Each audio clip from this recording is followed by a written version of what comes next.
And I know it's dark, so you don't have to say it. I will say it for you. I just wanted to say hello. Um, I don't know why. Well, I know why. I was organizing the calendar for the summer. And if you guys saw my other videos, you know that I'm about to have, like, I forgot what it's called, thyrodoxity. I don't know. Anyways, a surgery, like, to remove behind the thyroid, which is in your neck. And I was all for it, and I am gonna do it because it's getting to the point. Like, I went to the doctor and they did some more blood work, and what happens is, I guess, when the calcium backs up in your blood and it doesn't actually go, like, the body parts called parathyroids are responsible to transfer the calcium into your bones and into everywhere that it needs to go. And when one or two or whatever, you have four behind your thyroid in your neck. One of those little grains of rice behind, it's the size of a grain of rice, they say. When it's enlarged, obviously it's bigger. Mine is to the size of, I think, what is that? Lima bean. So it's pretty big comparing to what a normal size one is. And then I have that one removed sometime in the end of August and or the beginning of September. And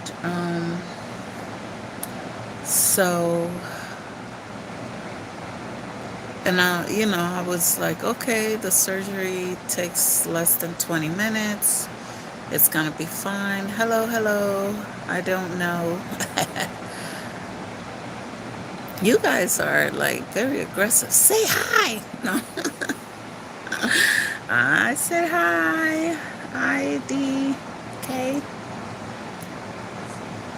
Samurai. Joe. So yeah, I was just saying, I don't know. I came across, I joined a group of, after, I think it's called thyroidoctony, whatever, after the fact or after surgery. And there was a lady that just had it done, like, in May. They're quick surgeries, so less than 20 minutes. I was nervous about losing my voice because that is something that could happen. And if you heard some of my stories, like back in 2020, 21, it just seems like I'm that one. Like, you know how they say one of 100, one of 1,000, like, if there's a packet, there's a warning sign on a pill or whatever, I'm that one. I'm the one of it just happens. It just happens. I don't know. So I was a little nervous the other day thinking about that. Um, I'm not worried about the scar. I'm 45. I don't care. Like, um, I always think to myself, no matter what you go through in life, like, oh, you feel good about that, IDK? um, oh, you want to be my mod? Well, okay. I don't think I have any. Oh, actually, Mel is. Melly Mel is one of my mods. Okay, we're gonna test it out. Are you gonna behave? Let me see. Mm, let's see. Hopefully you'll behave. Okay, you're a mom. You're a mom now. I'm a little nervous. I don't know. How old are you, first of all, IDK? I don't know. Um, Okay. Yes, ma'am. Okay. So yeah, I was a little nervous. And then, so I was thinking about the voice thing because I talk a lot. I talk a lot. That's my outlet. Besides crying, if you guys seen a few of my videos, I am not 15. You are not old enough to watch my stuff. Oh my gosh. Mm, I'm nervous now. Let me see. Sorry, I'm gonna have to uh, wait. Uh, wait until you get a little older, because I don't know how that works. Like, I don't want to get in trouble with YouTube and all that stuff. So, what was I saying? So yeah, I was just nervous because one out of 1,000, they said, or I think she said even higher.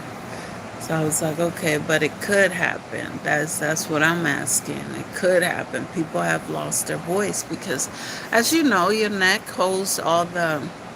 Oh, I'm sorry, but please be patient with me. I'm just trying to find out the rules. I'll search it on YouTube and see. Maybe we can have some side conversations to see if well, even that's a little iffy. I just don't want to get in trouble with YouTube and all that. But okay, okay, I got you. Okay, all right. As long as you understand. But are you subscribed? That's the question. Um.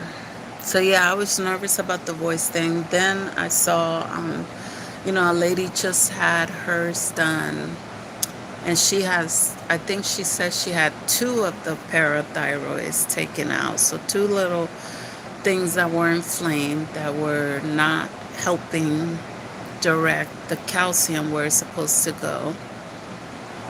And the reason that I'm not waiting like I thought I was when I first found this out, before they found out that there was a lump in my neck, first of all, I found out it wasn't cancerous, so thank God for that. But the second thing was like, okay, so what happens now? What happens if I wait? And they said, if you wait, like the surgeon actually was encouraging me to wait. She was saying that, right now I'm not showing any signs of whatever. Then a week or two later, I did some blood work and found out that the calcium in my blood is actually gone, like to the danger zone, or almost to the danger zone. So I'm glad that I pushed to sign up for the surgery as soon as I could. So the reason I don't have a date, there's one more scan, and depending on that scan, if it goes all well, then they might order another type of scan, a CAT scan. And once the surgeon sees what she needs to see, she'll determine, like, okay, there's only one that we need to look at. But they do test the other ones.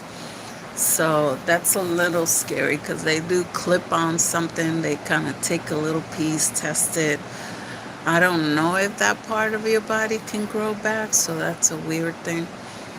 And, but yeah, I was looking at the lady's scar, and in the pictures and in the videos that I have seen, it didn't look that bad, but her scar, like, it looked a lot longer than what I thought it was. Like, I put it on my cheek.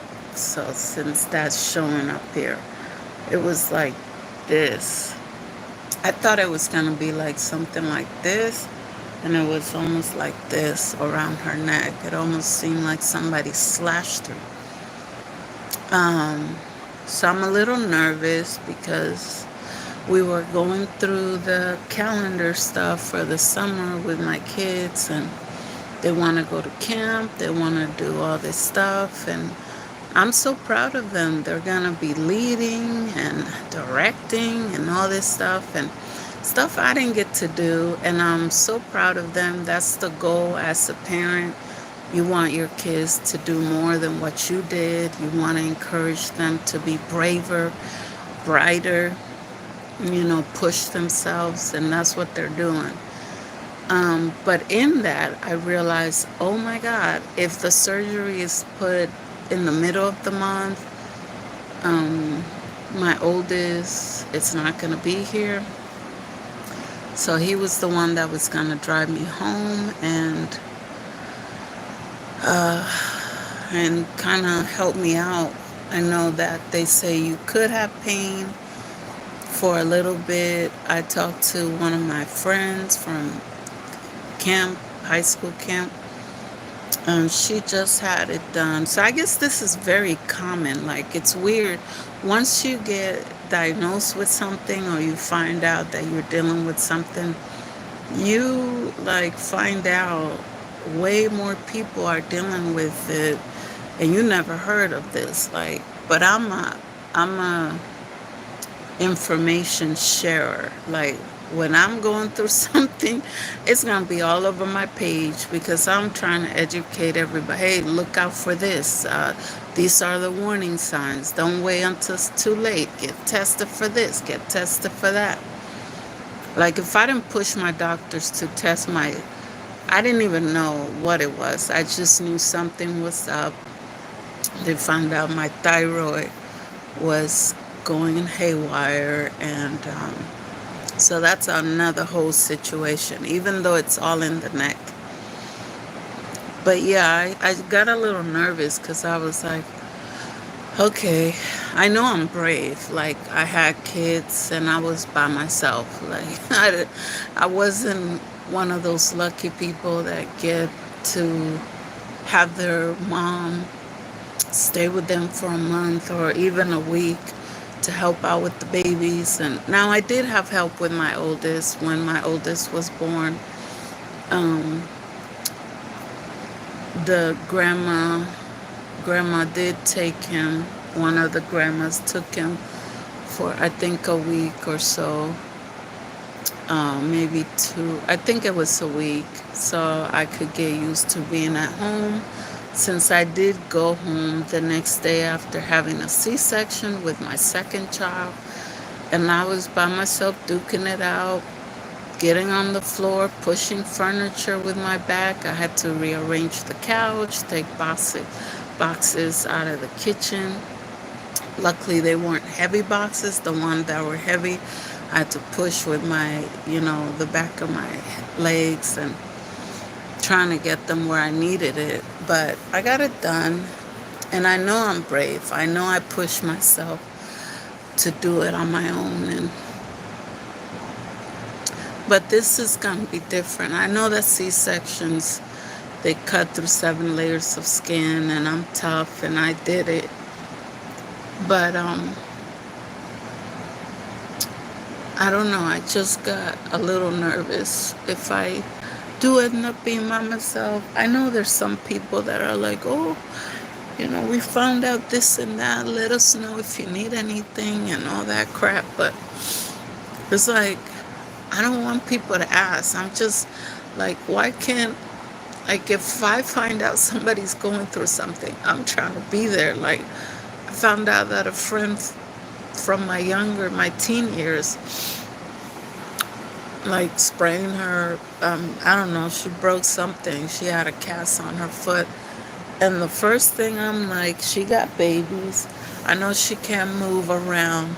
Like, I know we lost touch. We haven't seen each other in a while.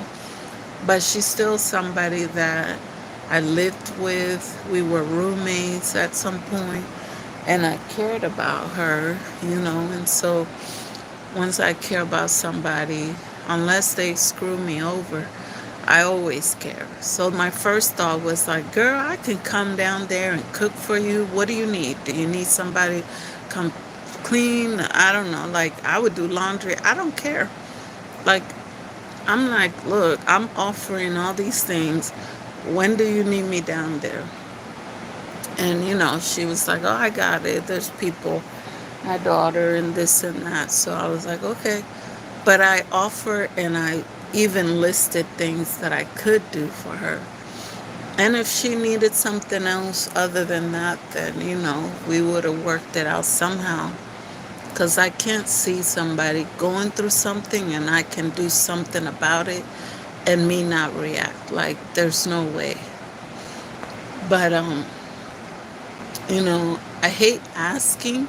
Like, I asked somebody, oh, do you think you can come hold my hand? But then I realized, well, maybe that's selfish of me because um, even if my son is here or not here, I know they don't, if they see me like down and out, they're not going to want to do their summer stuff. And I want them, they see me down and sick sometime ever since 2019. I've been up and like my health hasn't been right since before COVID.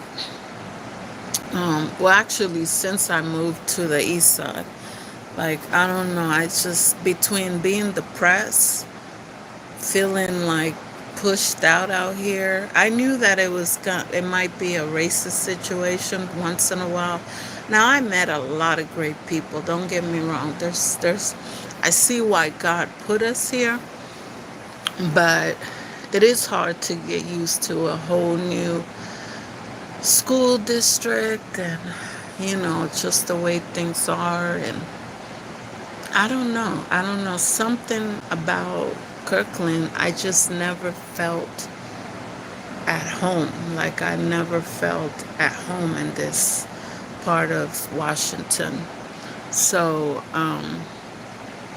I'm waiting for my little one to graduate and then I'll figure out from there. But yeah, I just want somebody to be, I'm coming over, I'm fixing you soup or like whatever, like just offer.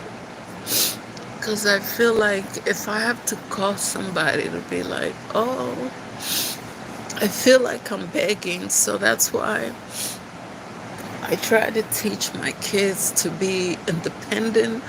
I try to teach my kids to be self-reliant and help, like, now that they're bigger, I'm like, do you guys, like, help each other, be each other's guide or ride, because nobody's gonna protect you like each other will.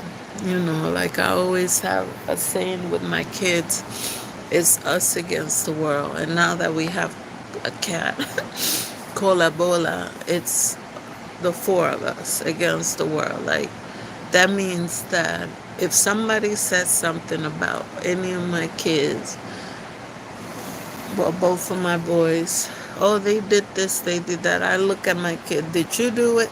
And they know they better tell me the truth because I'm always going to find out either way. But if I have to be embarrassed and defend something that you lied about, oh yeah, that's going to be me and you, buddy. But, so hopefully I instill that enough. And I think I have, like, they don't lie, especially about the big things. Like, no matter how bad it is, they do tell me the truth because they know that's our normal. Just don't lie. Don't lie, because then I like can't trust you, even if you're my kid. I wish her. Who's her? Me? Oh, okay. Ah, that's good. Yeah, it is late over here. It's 1 o'clock. 1 o'clock on the dot. But either way, yeah, I felt embarrassed. Like, I asked somebody that I know I could trust around my house, because some people are not trustworthy. Um, and around, if the kids come and go between camps or whatever, just for a week. I think the first week is going to be the hardest. Um, so I'm just a little nervous because I don't want to show weakness. I don't want to cry in front of my kids. I don't want to do any of that. I don't want them to be like, oh, we won't go then to camp, or we'll just push back or do something else. I want them to fully enjoy the summer. School was super hard on my little one. There was a couple of classes, chemistry something, chemistry 2, I think it was, English chemistry. I forgot. But either way, it was chemistry something. Oof, that teacher was tough on him. And even when he did a good job, he got accused of cheating. Like, I don't know. I might have to talk to that teacher next year. Like, you killed my baby. It's like, I don't know what's wrong with you. Like, I'm always worried. Like, is it a racial thing? Or is it that the teacher just trying to push my kid to do better because he knows he could do better? But it almost sounds like, I mean, my son said that the teacher was really nice, so he doesn't believe that it was a bully situation or a racial situation. But yeah, that, like, he that was his first D on his, you know, report card since ever. I mean, he didn't get any D's in middle school. It was all A's and B's, maybe one C. You know, last year he got all A's and B's. There was one C minus. But this year, this one teacher, between the Spanish one last year, which I talked to, we we understood that it was just a misunderstanding. And once we talked, um, I saw his grade going up because she understood, like, okay, this is how he is. He's nonchalant type of thing. His personality. He looks like he's being rude, and that's why me and him get into it all the time. But he's actually a sweetheart. He's really caring. He's really loving, really funny.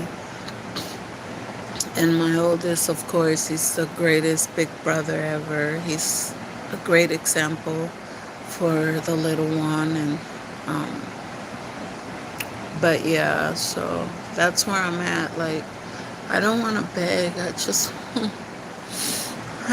want to get help, like, without asking. I feel like I'm always asking.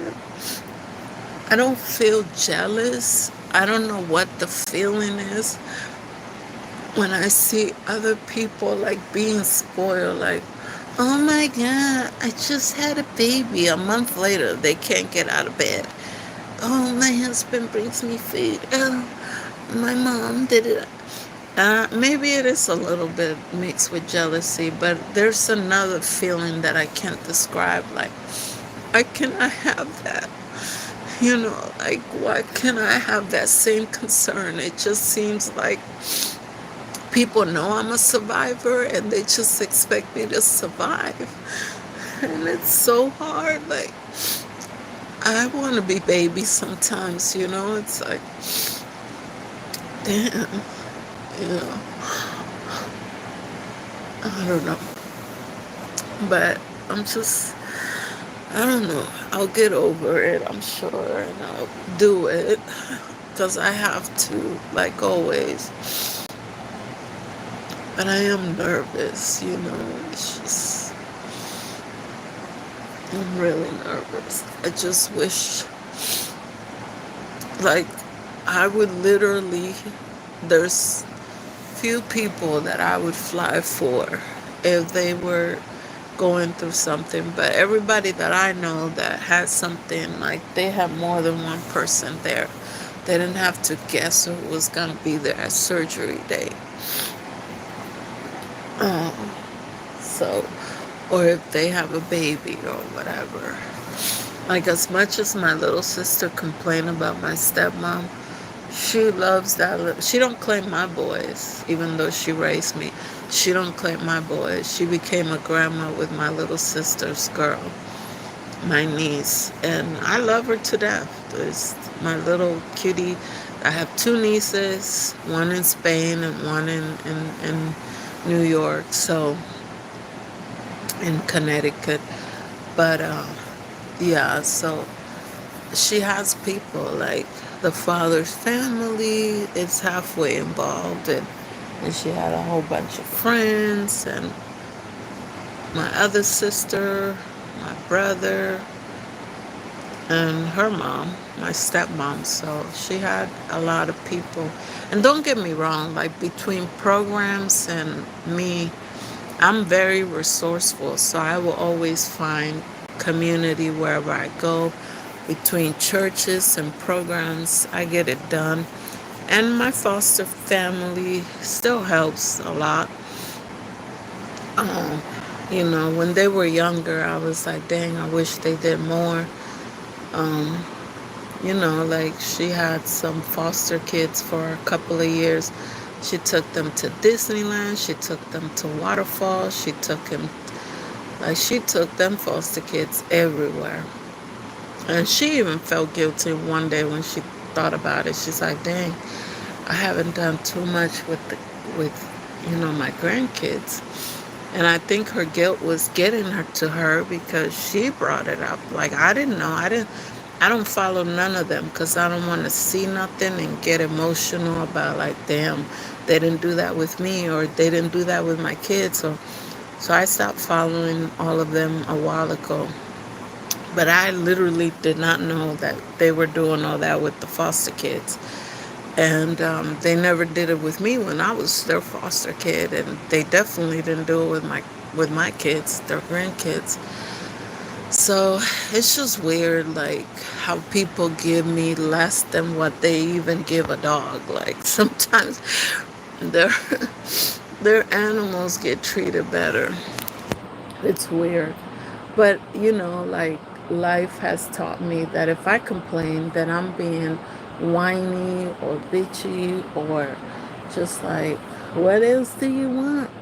But it's like somebody else will be like, oh yeah, of course, oh my God, I was already planning on doing this and that.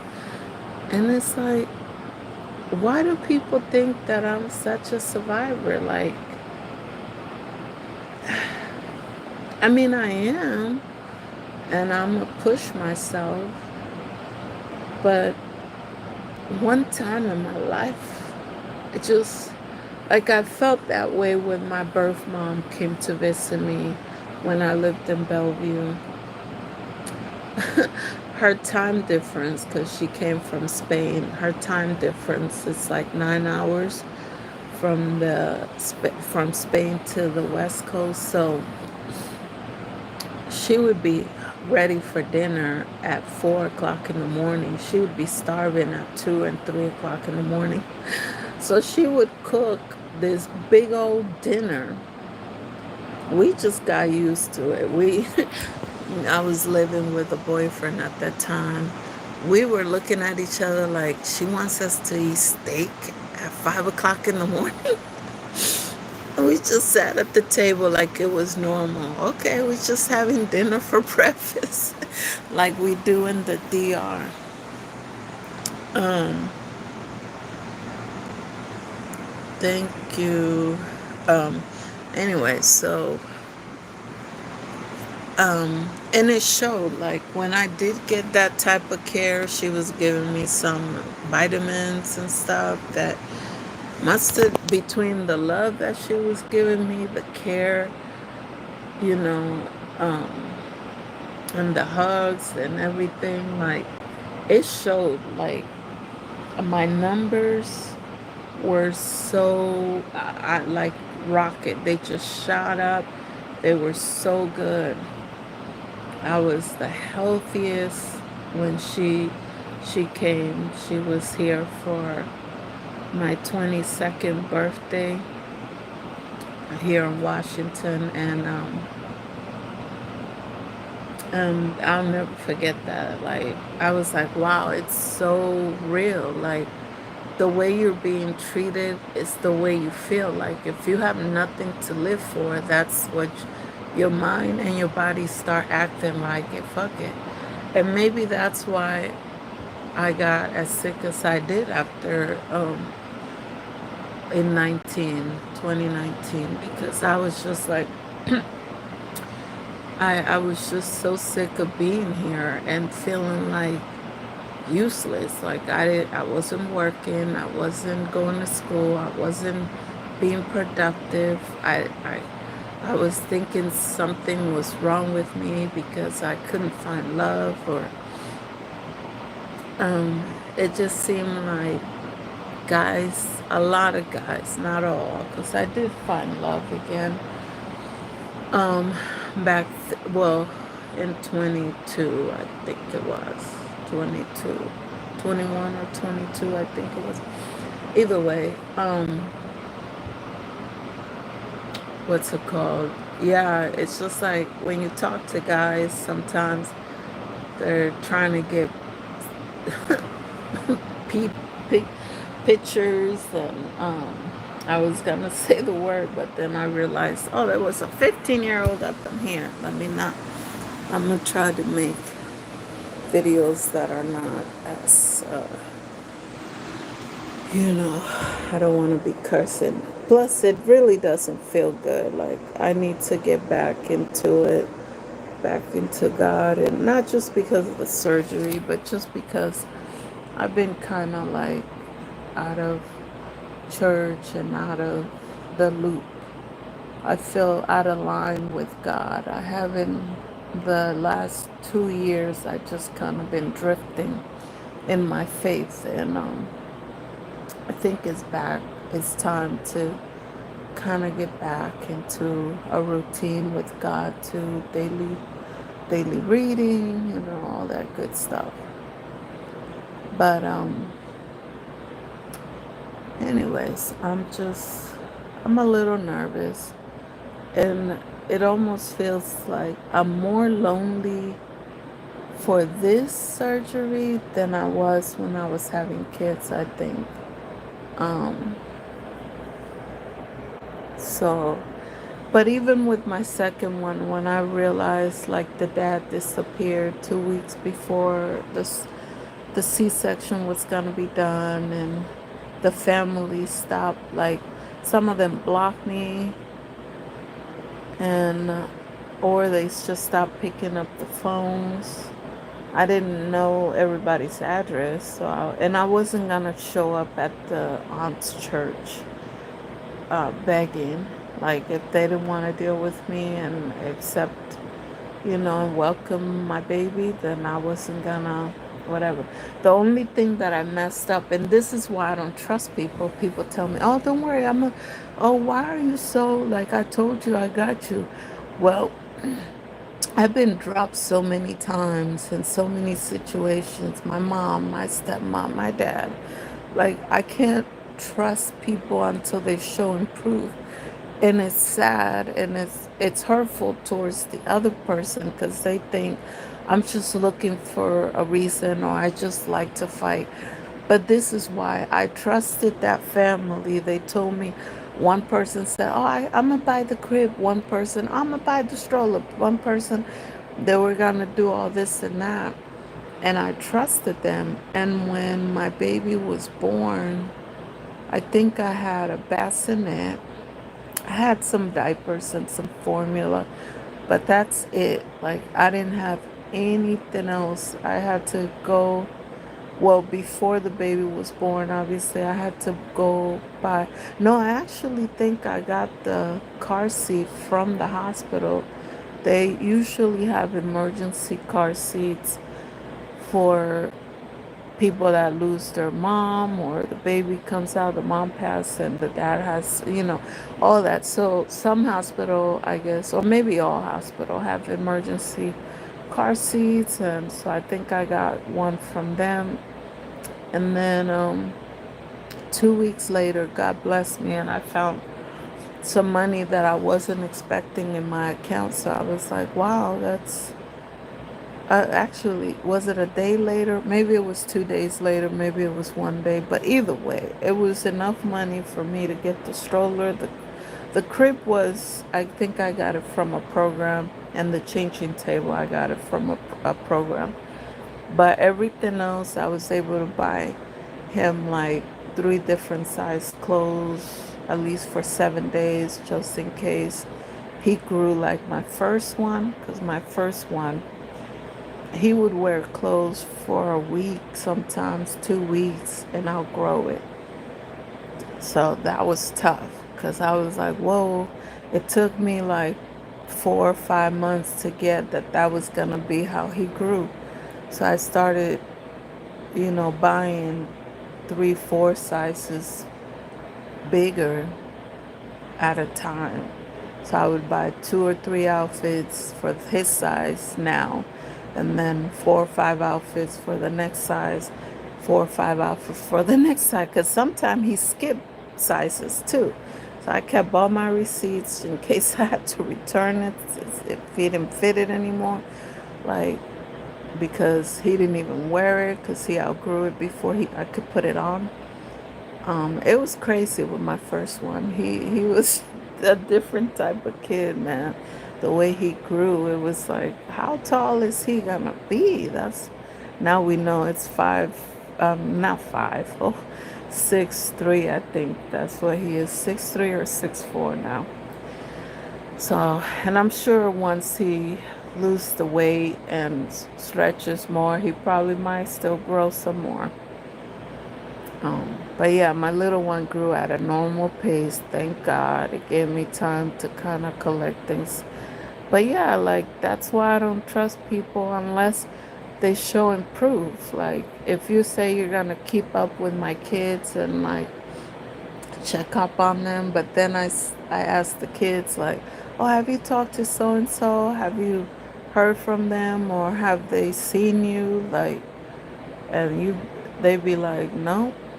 Like my little one, he's a little tougher to break, like as far as the shell. He It's not that he has a real shell.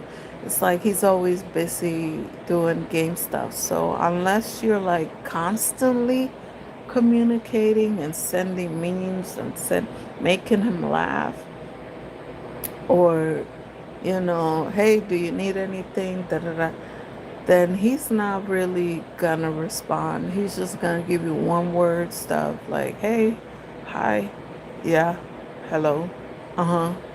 That's how he's gonna talk to you. And whoever doesn't have a relationship with him is because you don't give enough. Like, you don't give enough of your time, of yourself. My oldest one, he's a little bit more like, I try to push them both. Like, hey, have you talked to your godfather? Have you talked to your mentors? Have you talked to this and that? Have you text whoever? Oh, today's your dad's birthday. Today's Father's Day. Text your dad. Da, da, da. So I'm always on them about stuff. Or say thank you. Hey, you got this gift from this person. Say thank you. You got this card from this. Go text them and say thank you. So that way, hopefully, one day they know how to be just, it's going to be a reflex. They're just going to respond and not leave people on red and think that, I hate to have people think that I'm either being like inconsiderate or whatever. So I try to teach them a healthier way because I turn mine into guilt, like, oh, I hope, and I worry and all that. But they seem to be like knowing the difference and they don't take it too serious like I do. But yeah, I'm just getting a little nervous after seeing that one lady's scar that she just had it done in May. The other thing I'm concerned about is because it's going to be summer and it's August, and they're like, yeah, you're not supposed to, get like be too much in the sun. So I'm wondering, like, I like to go swimming, I like to go this. So I swim under the water, so I guess once it heals up, it should be okay. But like, I'm wondering if I'm gonna have to walk around with an umbrella like an old lady. And then I'm already thinking about ways to hide it. Like, I found this like a few months ago. I'm trying to do my ring tattoo because when I got married, I thought like a dummy. I thought it was gonna last forever. So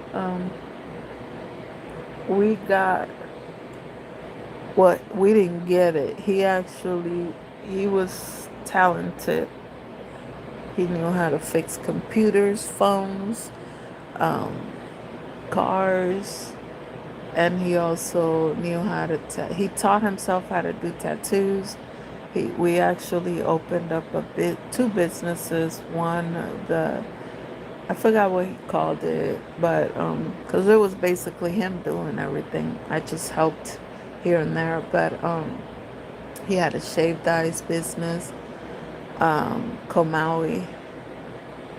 It was spelled different though, and he also had, you know, computer phone service type of thing. He would basically, like, that man can find a code to any equipment and be like, get you free this and free storage. I'm sure it wasn't legal what he was doing, but I figured, well, it's better than being on the street or whatever. He has a clean hustle mind, so hey, why not? Go ahead and hustle. So I was supportive. But so yeah, he did my ring tattoo and he did his. But I think on his he used ink that could disappear after a month or two, because I made him redo it like 3 times while we were married, because I was like, hold up, how is my ring finger still showing that I have a tattoo, but yours disappear after a few weeks or a few months? I don't know. So I didn't like that. And I found out that there is an ink that will do that. Like, it's not permanent. He kept claiming, oh, it's because I'm darker. I'm like, I've seen darker people than you have tattoos, and they had it for all their life or whenever they got it, and 30 years later you could still see the tattoo. So he thought he could just tell me anything, and I would just be like, okay, oh. So I gave up after the third time. I'm like, okay, fuck it, you don't want to, oh, here I go. I said, okay, forget it. You don't want to have the tattoo on, you don't want to be proud or whatever, fine. I already messed up and got mine in the ink that I don't know. Anyway, so I did find a tattoo artist like 4 months ago, 5 months ago, before I found all this out. And they seem to be pretty dope. Like, they can do glow in the dark, they can do metallic and this and that. So I don't know if you guys are from the 90s, but in the 90s, all the girls used to wear like this plastic thing around their neck chokers, I think they were called. I don't remember what they were called, but every girl had the little squiggly plastic thing around their neck.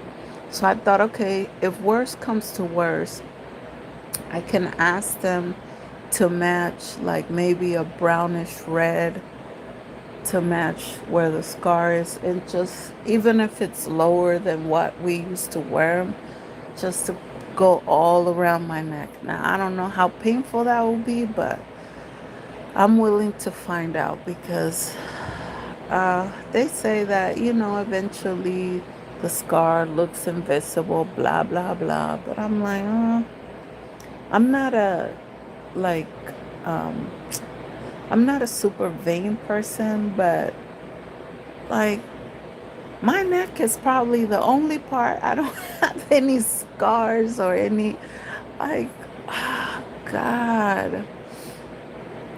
I had tubes put in my ear when I was 8 or 9. I had mouth surgeries, like the wisdom teeth pulled out, but I never have gotten surgery in a place that people could see, like the C-sections.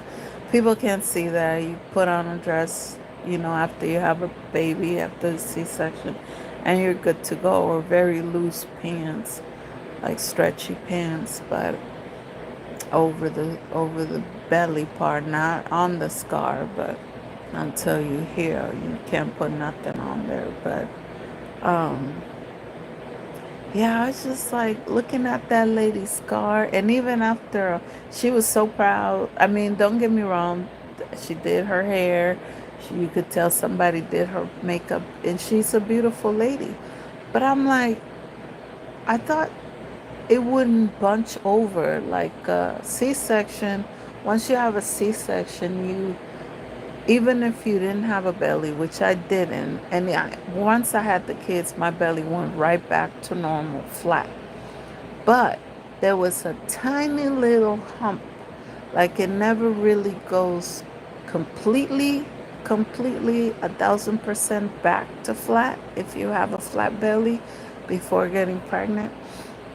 There's always that little, but so I guess the next scar will do that. It'll flop over a little bit, even if your neck skin is tight or whatever. So I was like, huh. And you could still see the cut a month later. Like, it was, she was an older lady, so her skin sat down a little bit more than mine does. So maybe that's the difference. But that kind of made me depressed. Like, I'm like, I'm already trying to lose weight.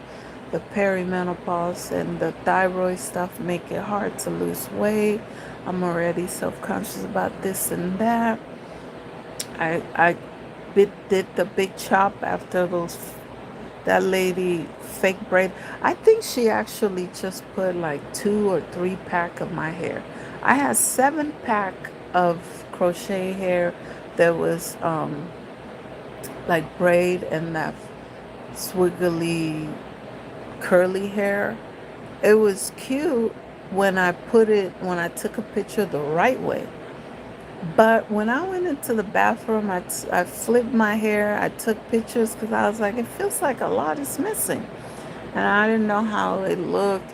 The braid, the way she braided me down, first of all, that was my, I shouldn't, when I felt that big old knot on the bottom, I was like, there's no way. I'm gonna be sweating up a storm down there, and that crap too. She's like, "Oh yeah, you don't even have to take the braids out. I can just, you get more hair. I can redo your." I was like, "There's no way. After 2 weeks, I'm taking this shit down, even if it's done right." But I was planning on keeping it for at least a month since I haven't done my hair in a while, and I was depressed at that time, and I was like, okay, it's gonna help me uplift myself, feel good about. I finally am doing something for myself. I do so much for my kids and other people. I don't get to myself a lot. Like, this was something I wanted to do for my birthday in October.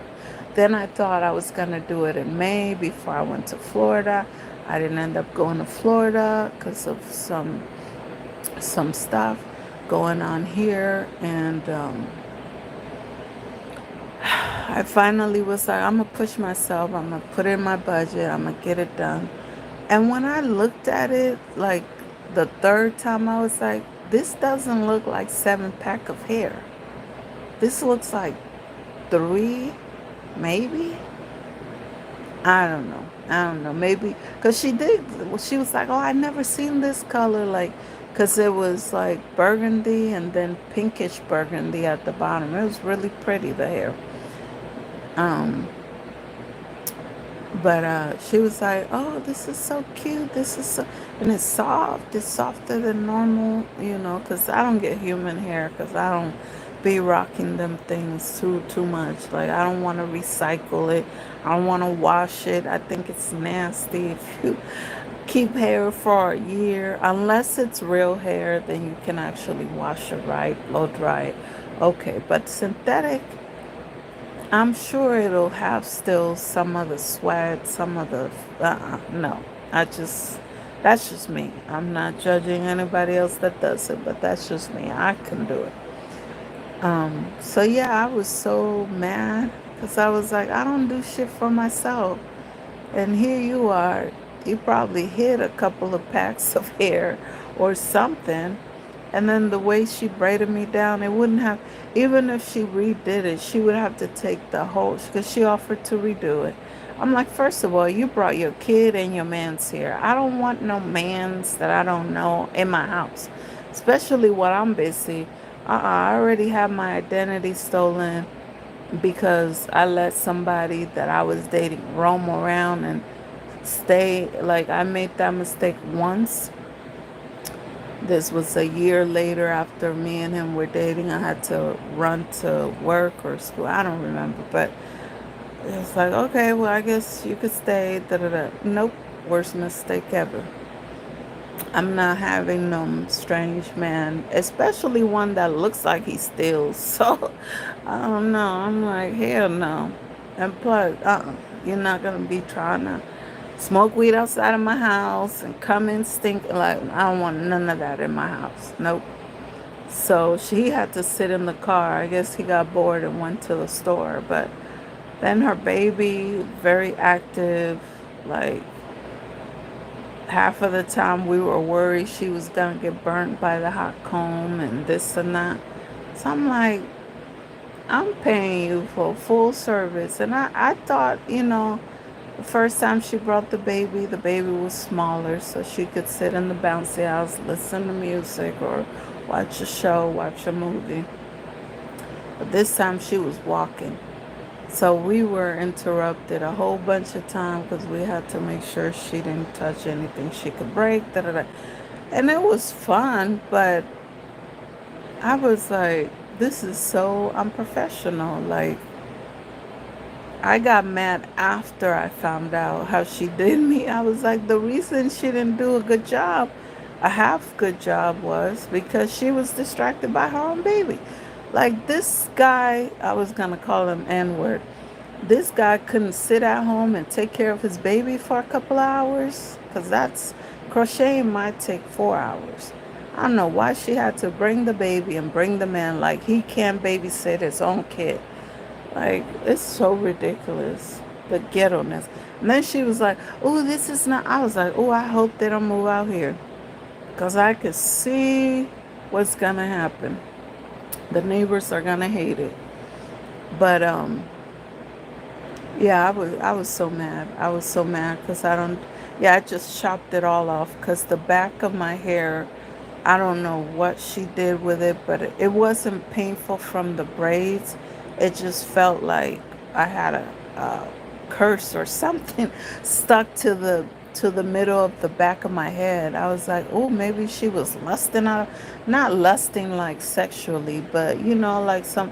She's like, oh, how you make your hair grow so fast? And I was like, well, it's partly because my hair is different. I'm Dominican, so with oil, and I only have to put conditioner and fluff it up, and then when it's a good length, put some a bandana or whatever in the front, and boom, it's a hairstyle. Like, I don't have to do too much. I don't have to do a whole bunch of gel. I don't have to do, and this is not to be mean or anything. I could do more. In high school, I used to do a lot, try to do different hairstyle and all that stuff. I did what I could. I'm not like my little sister. She's really good at hair, makeup, and all that stuff. My middle sister, she's really good too. She does a little less makeup, but so she looks more natural. But it like fits her perfectly. They know what to do, how to do, and all that stuff, whatever style they want. I never really cared to learn too much about hair and makeup. I just did what I could, and I did what seemed to be the easiest. Like, I did in high school, I did used to do Rolo sets on myself and blow dry my hair a lot more and all that stuff to make it kind of wavy. I never liked it really straight, but wavy or something like that instead of curly.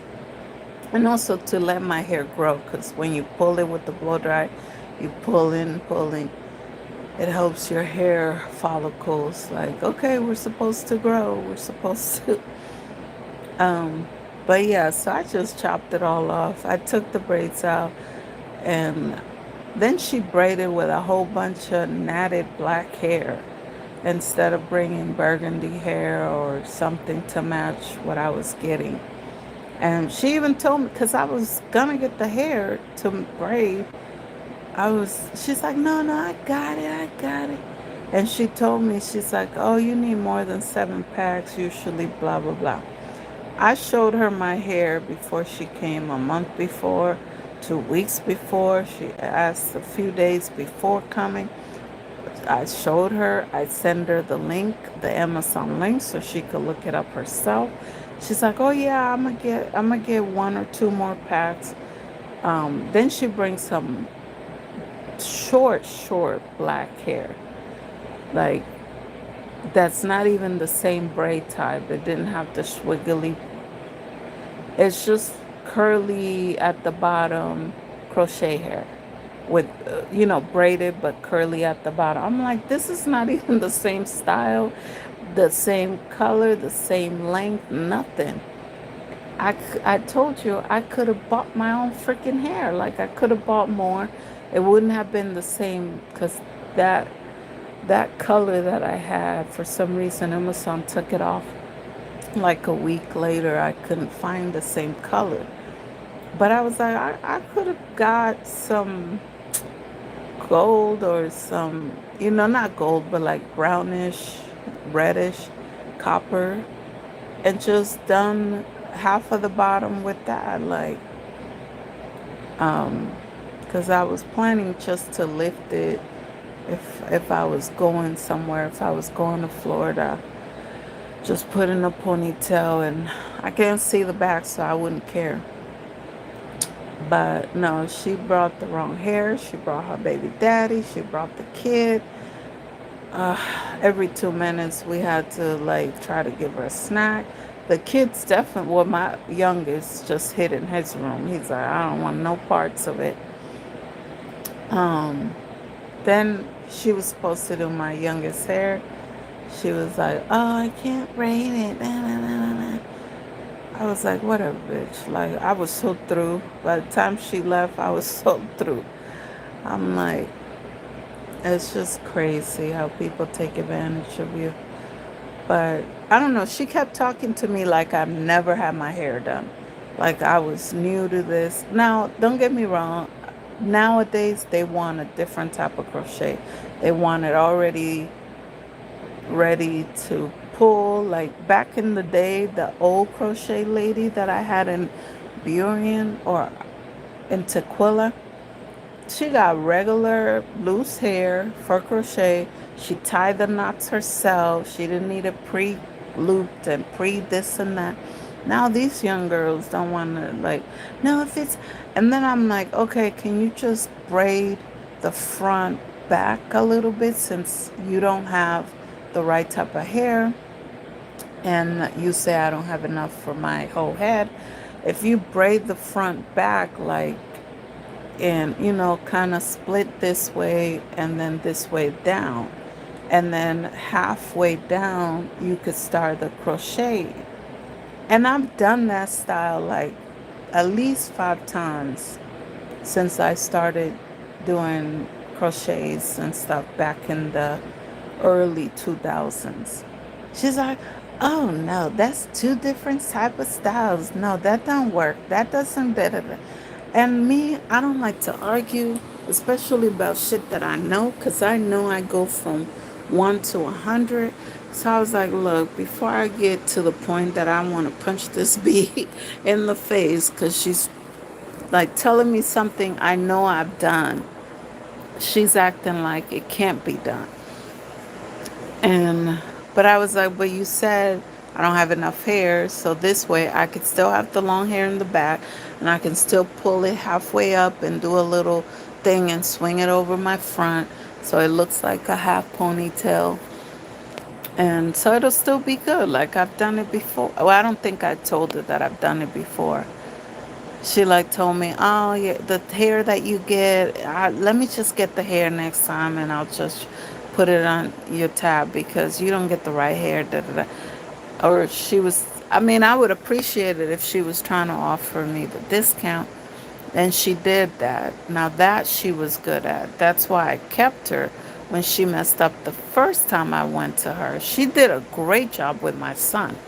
Now, when she did do my son's hair, she braided tighter and better than the other lady that I go to that's close by. And she does put like oil in his hair. She understands that he needs that. And it lasts a lot longer when I do it through her. So I thought, let me give her a try. I showed her a picture of what I want. The braids were crooked, this and that, but I was kind of flinching a lot and all that. So, and the baby was screaming. I didn't understand. Like the dad was in the room hiding out the whole time, and the baby's sitting in a bouncy chair watching music videos from the 90s, which I appreciated because I love the 90s R&B. But I'm looking like he can't go in the living room and entertain her for a little bit while you do hair. Like, I never understand. This is why sometimes I'm like, people will keep a man, and he might do a lot of other stuff, like whatever. But I'm not even talking about her. But I've seen this a lot. Like people, oh yeah, we're married, da da da. But then when you go around, the husbands are not helping you cook. They're not helping you clean. They're not helping you with the kids. Like they'll play with them a little bit, and then you are getting up in the middle of the night feeding the kid. You're changing the diapers. You're doing this. You're doing that. You're trying to rush and cook while the kids are screaming. The dad's watching football. Like, what? So sometimes I'm like, well, maybe even the married women do it alone anyway. So they just have one more person to feed and attend and baby at the same time. They have extra jobs. So sometimes I'm like, well, maybe being a single mom is a blessing in disguise. But sometimes I'm like, I just want a little help.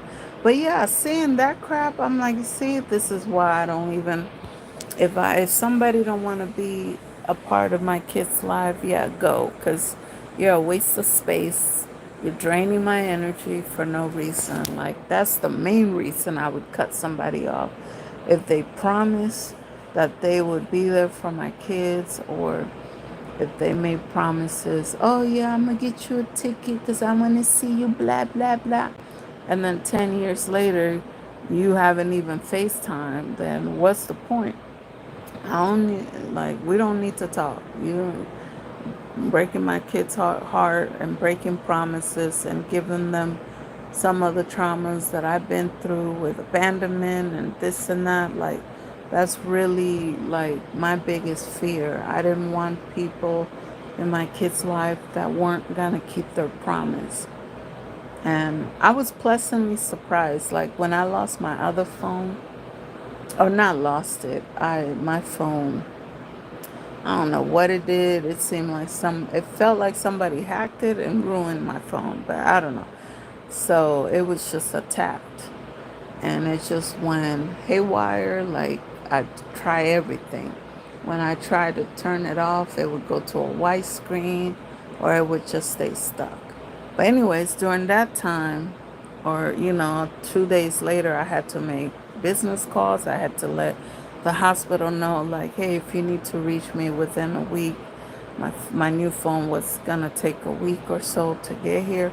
So I gave him my oldest son's number, and I got curious. Like, let me see. That man has like 35 different text threads. He has No, he has about 5 or 6 different text thread, and then on Messenger he has about 5 or 6 different text groups that he's in, and then he had a whole bunch of unread messages, unread. So, but the one that I did notice was one from my ex, and I was like, oh, they do talk. I know he told me before that, yeah, I'm not them guys. I'm gonna keep my word. I'm gonna keep checking on them, blah blah. But I was like, yeah, yeah, everybody says that. And then as soon as they don't get cooch, or they don't, it's not beneficial to them, they just disappear. So But he's actually keeping up with the kids. I didn't check my little one's phone, and I didn't read through the messages. I kind of just swiped up and strolled like, choo, choo, choo. And I was like, oh wow, they actually been talking for a long while. So it was nice. But I did tell him, hey, check your messages and respond, dude. Like, what's going on? But yeah, so that made me feel. I was like, okay, maybe I shouldn't have been as harsh on him or whatever. So it did soften me up because I was like, wow, he actually kept his word, like he said he would. So that kind of made me feel good. But either way, I'm gonna say good night. I just wanted to share. I don't know if I need prayer, if I need good vibes sent my way, but I am super nervous because I don't want the boys, like, I don't want my kids to feel guilty if I am alone healing from this surgery. So I know I'll have somebody to give me a ride home because obviously you can't drive yourself and you can't, like, anyway. So, um, but yeah, I don't know. I'm just, at least for a week, like, I feel like I would need somebody here for that first week because I'm gonna be scared of my mind. I act tough and all that, but I get scared a lot. I just have to kind of man up and do it, you know? I have no choice. So it's tough. But yeah. Good night, good morning, good afternoon, whenever you watch this. And if you just got here, rewind to see the beginning and watch. I am about to stop it, so if you rewind it now, it'll cut when I stop, but it is going to be uploaded whenever YouTube approves it. So don't worry, you can catch up. It was nothing, it was just me saying I was scared. I was scared and I need mommy. I need my mommy. No, I just need a hand, a helping hand, and a hand to hold. Cause I don't know why. I almost feel like I'm more scared for this.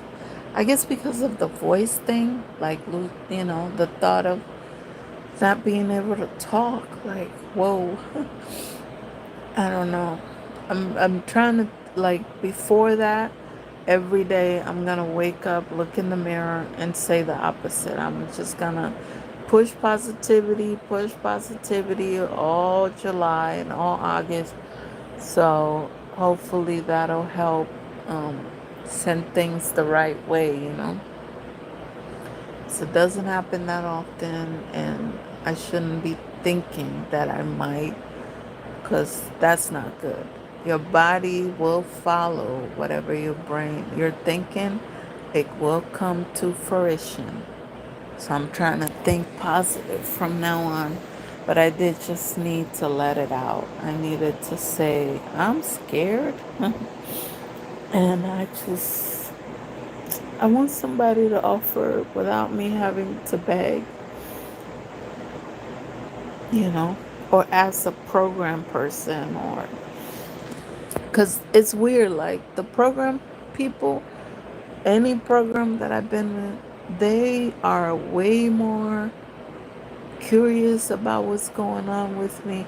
Now, my foster sisters are kind of, they're surprising me. Like, I did tell them around Christmas time last year, I wanted to make more of an effort. I know it's been awkward because me and their dad never got along, and I'm trying not to say I don't like him because I know that only affects me. He's living his happy life.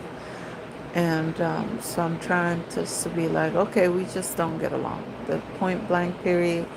If we're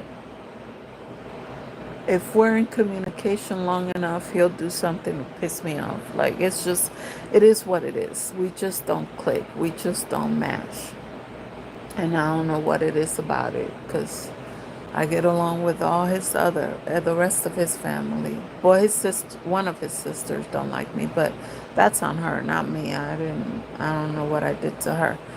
But other than that, yeah, it's just my foster sisters are like, yeah, let us know. Like one was it's been a lot of help with my boys, and the other one is just like, she's the first one to respond to a text if I say I need something for the boys, or when I was planning the birthday party, she was the first one to say this and that, volunteer.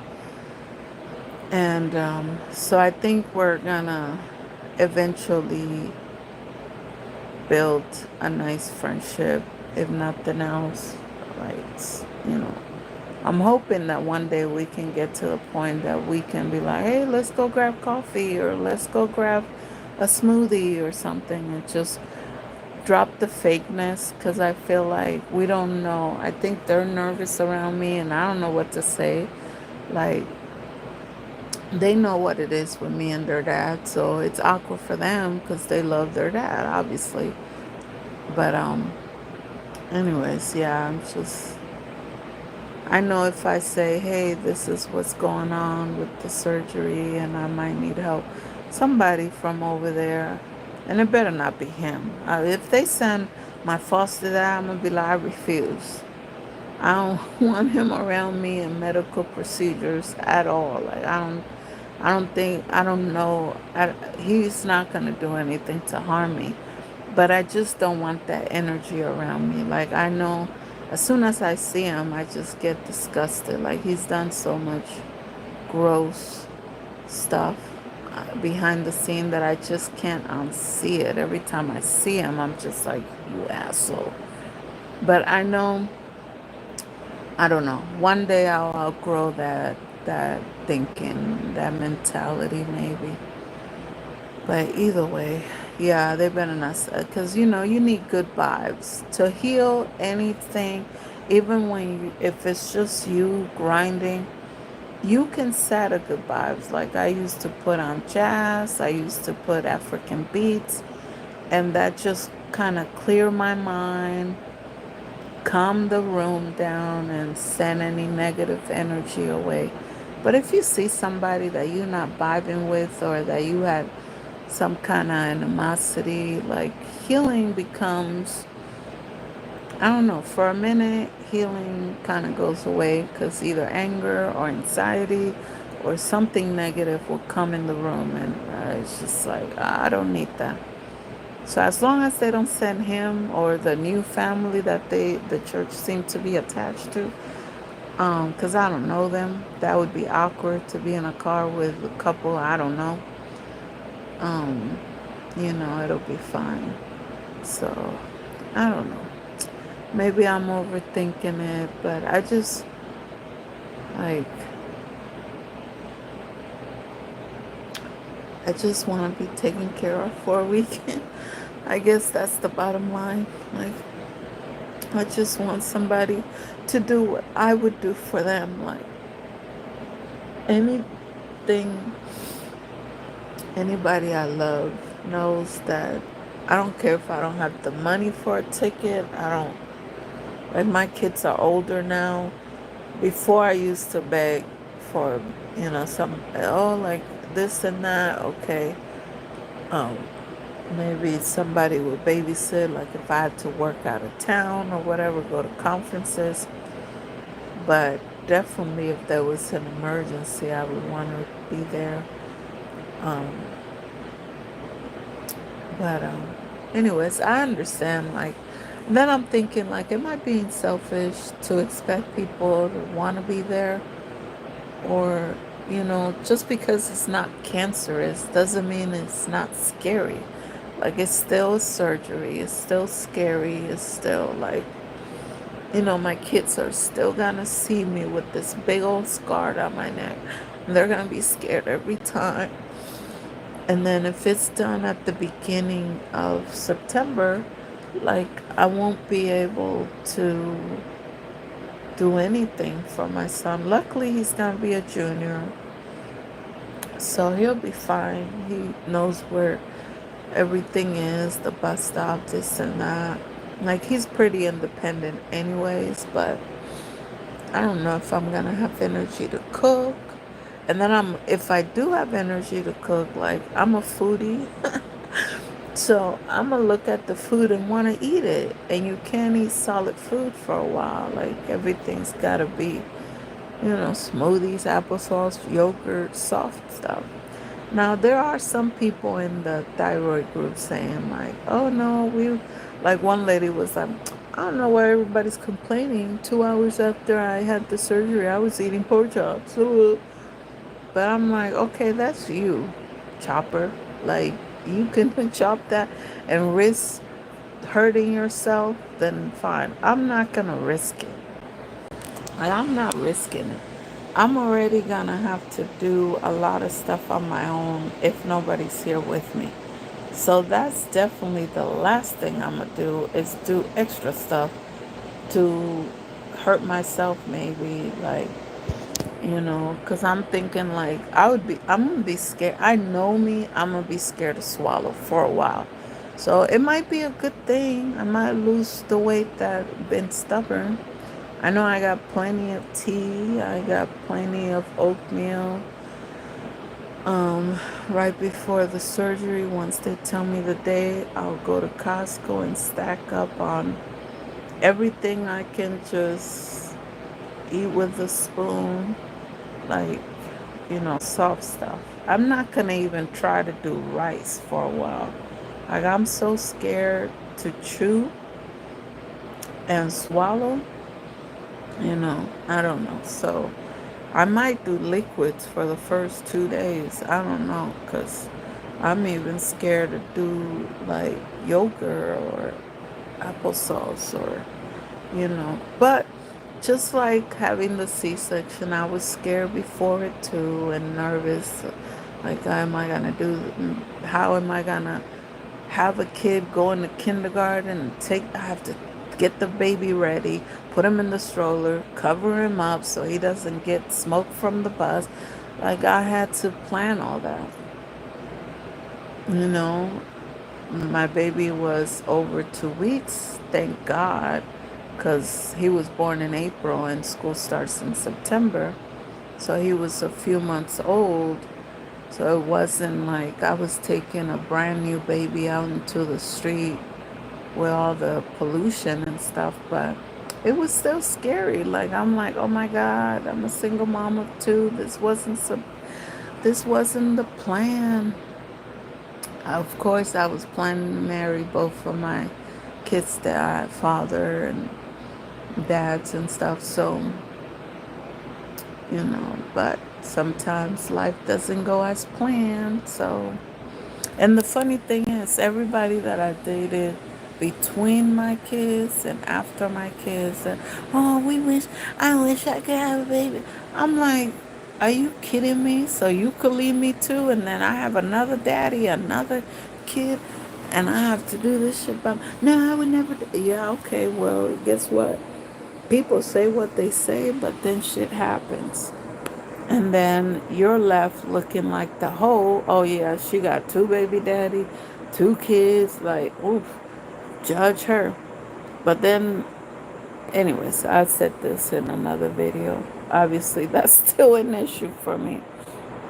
But no, I'm just nervous about this surgery and just I just want a little bit of help.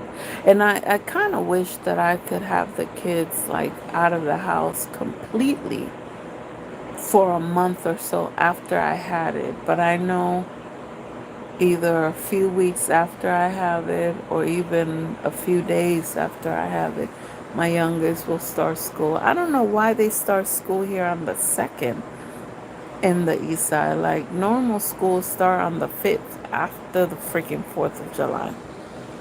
But, you know, the east side want to be different, want to be extra. So they start school on the 2nd. So yeah, that's what I wish. I wish that I could just either well, no, I know that they would be more worried if I was out of the house and they were here, but yeah, I don't want them to see me like that. Like, I hate that feeling. Because I know, after I got really sick at 19, they just, they're, they seem always, not nervous, but just like, if I have a little cough, it's like, oh my God, are you okay? Oh, this and that. It's like, it's okay. Like, I just ate too much dairy or something. Sometimes it's just normal stuff. But anyways, now we're in 20 minutes later.